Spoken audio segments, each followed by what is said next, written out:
皆様、こんにちは。今回はご招待をいただきありがとうございます。5GPPP アーキテクチャのワーキンググループの議長をしているオマール・ブラクチです。本日のプレゼンテーションは、最新のホワイトペーパーの内容を紹介いたします。5G アーキテクチャの進化をヨーロッパの視点から見たものになります。それでは、プレゼンテーションの内容ですが、まずは、ワーキンググループの作業範囲、スコープに関して、そして、ホワイトペーパーのバージョン 4.0、その主なハイライトに関して、そして 6G に向けてのアーキテクチャの主な機能拡張への取り組み、そしてこれまでのバージョン 4.0 での作業、それに加えて追加の取り組みに関してもお話をしようと思います。ワーキテクチャのワーキンググループは、これは 5GPPP への取り組みの一環です。5GPPP と共に取り組み、欧州の視点をアーキテクチャ全体、ネットワークドメインに反映させることが目的です。5G に向けた技術の方向性、コンセプト、今後の 5G 以降のネットワークの動向など、さまざまなトピックを議論しています。一種のワンストップショッピングとして、欧州向けのハイレゾアーキテクチャを構築し、そして、というのがハイライトということになります。アーキテクチャのワーキンググループは定期的にホワイトペーパーを発行しています。5GPPP プロジェクトから生まれた最先端のアーキテクチャやソリューションを紹介したり、あるいは国際的なウェビナーやワークショップで情報の配信も行っています。これまでに私どもはホワイトペーパーを4回発表しています。今回4度目の発行になりますが、バージョン 1.0 は2016年に出されました 5GPPP の基盤と実現可能技術に触れています。バージョン2では、プロジェクトの進展、主なアーキテクチャやその定義について触れました。バージョン3は2020年に出されており、アーキテクチャの強化、バーティカルズ・エネーブルド・アーキテクチャの紹介もしています。今回、発表しているバージョン 4.0、2021年に発表されたものは、大規模なコンソリ、バーティカルのトライアルということで、これが本日のプレゼンテーションの内容になっています。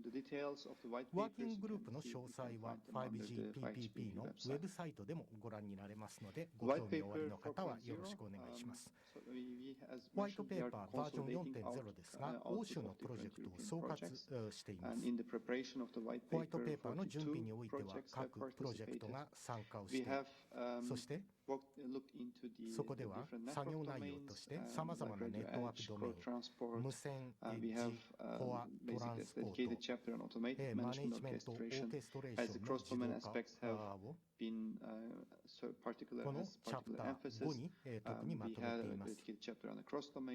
そしてクロスドメインのトピックも特別に取り上げています。最近の取り組み事例はチャプター7のインストレーション&バリデーションに集約しています。ネットワークドメインでのコンソリデーションなどについては、チャプター2のアーキテクチャの概要にまとめてあります。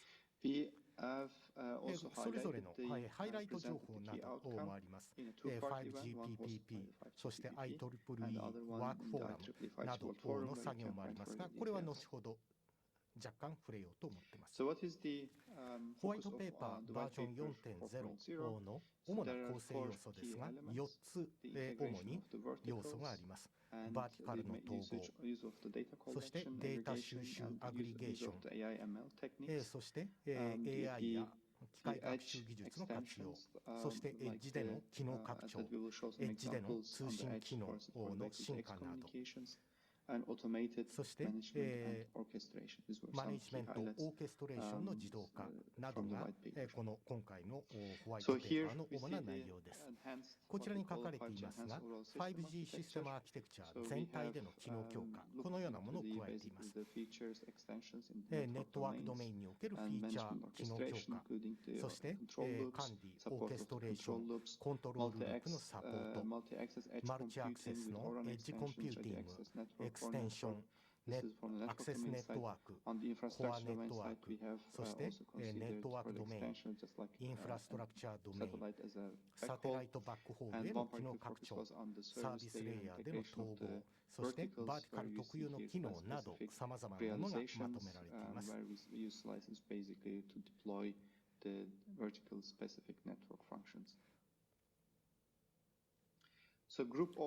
ここにいくつかグループでハイライトをまとめてみました。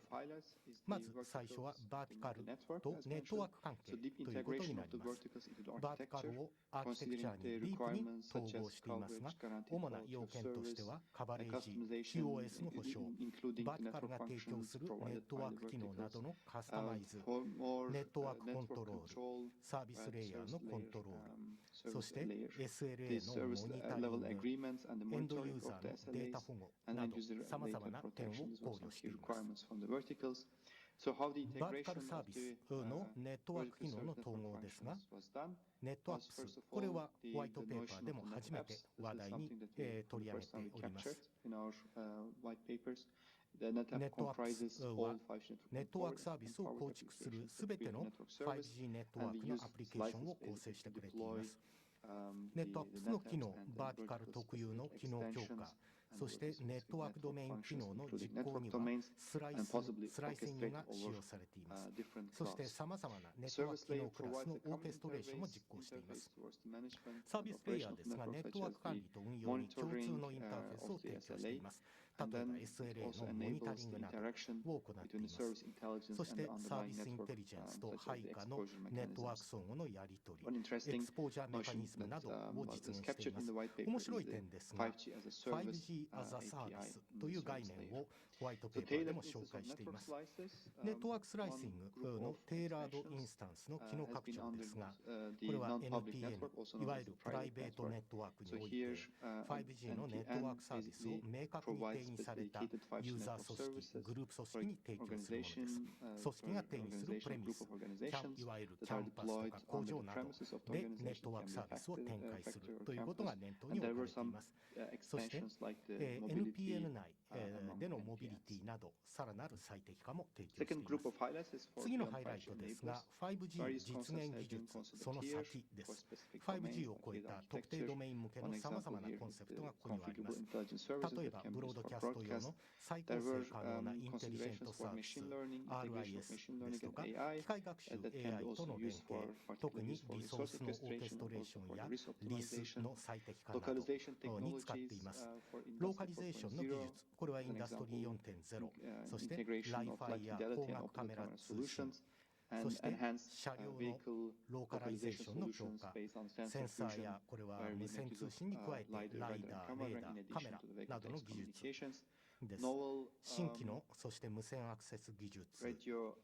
もここでは捉えられており、そしてドローンベースのアクセス、Wi-Fi、Li-Fi の 3GPP への統合もここに書かれています。コネクテッド自動モビリティ、カム向けのエッジコンピューティング、そしてクロスボーダー、クロス MEC のサービスセッション継続などが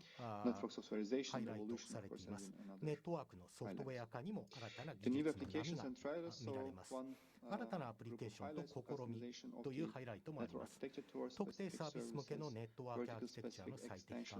バーティカル特有の機能強化によるアプリケーションのサポート、新たなユースケースではここにあるローカル 5G NPM のようなマルチメディアの制作、ドローンとの統合、大規模なインスタンシエーションアーキテクチャの検証、テスティングアザサービス、バーティカルによる実証実験、そしてここにもあるようにマルチスライスでの V2X UE、メックあり、メックなしなどの展開もあります。6G に向けたアーキテクチャの機能強化、これもホワイトペーパーに記載されています。イノベーションの展開ですが、バーティカル向けのサービスドメイン、ネットアップスのコンセプトの実装、ネットワークドメイン、これは LAN、エッジ、トランスポートコア、クロスドメインでの提供、そしてインフラドメイン、UAB やドローンベースでのアクセス、5G でのサテライトバックホールの統合、それに加えてネットワーク自動化AI や機械学習でのネイティブのサポート、特に管理やオーケストレーションの自動化設計でクローズドループのコントロール、AI との統合を行い、